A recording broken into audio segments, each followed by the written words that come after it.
Hi everyone, Lee from ESU here, and in this video we're going to show you how to change the horn and bell types on an ESU decoder using a Digitrax DCS52 DCC system. It's very easy to do just with CVs, no low programmer required.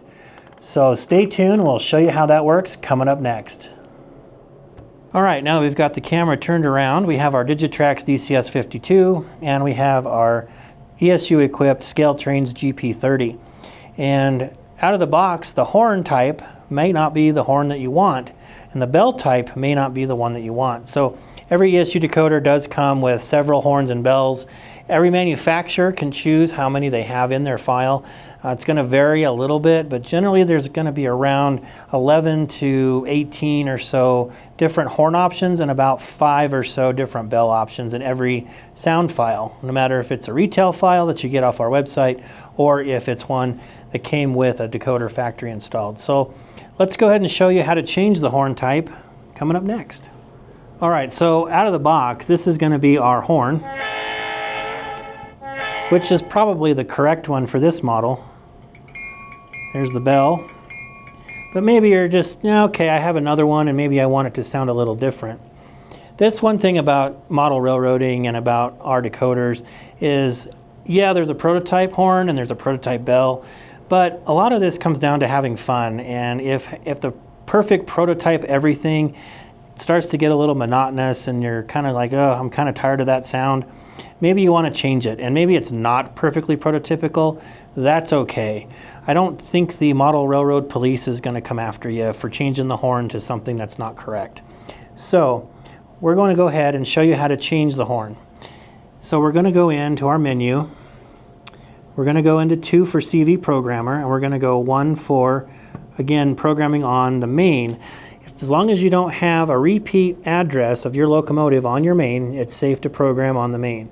In this case, our address is still 3, and we're just going to go ahead and program. So now, when you get in here, the horn choices change with CV 163. So we're just going to hit CV number. We're going to go 163. The default horn on this one is a value of 4. So we're going to change it away from 4, and we're just going to go to maybe, let's try a value of 1. And hit right. And I'm going to go back, done, and now we have a different one. Okay, maybe we don't like that one. Let's go in again. CV 163, and we're going to do CV data. This time we're going to try horn number 5 and hit right and back. Now, hopefully the manufacturers give you a good horn list in the manual, but if they don't, of course, you can still run through all of the values. When you get to the end of the list, you're just going to hear the same horn over and over again, and that's where you'll know you're at the end. That one's pretty cool sounding. It may not be accurate for this model, but it does sound kind of neat. Maybe we'll leave that one. And then the bell, let's see what other options we might have. So we're going to go back in. We're going to go to CV programmer again, and the bell is CV number 164, and we're going to try the data of, let's try 2. I actually am not sure what the default is on this one. I think it's probably a 0 or a 1, but we're going to find out. So let's just go back.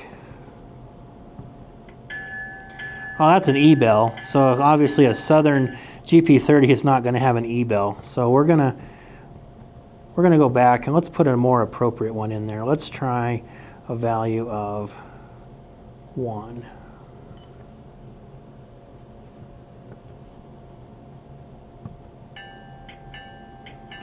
Okay, a little slower with a tick in there. That's a good one. Maybe we like that one a little bit better. So we're going to leave that one in there. And so that's just a quick and easy way to show you how to change the horns and the bells on an ESU decoder. Alright, we thank you for watching this video. As always, visit our website at lokesound.com for more information on our decoders, our systems, manuals, all kinds of wonderful information. And if you can't find what you're looking for, of course, send us an email, support@lokesound.com. We're always happy to help and answer your questions. Alright, we thank you for watching and enjoy running your trains.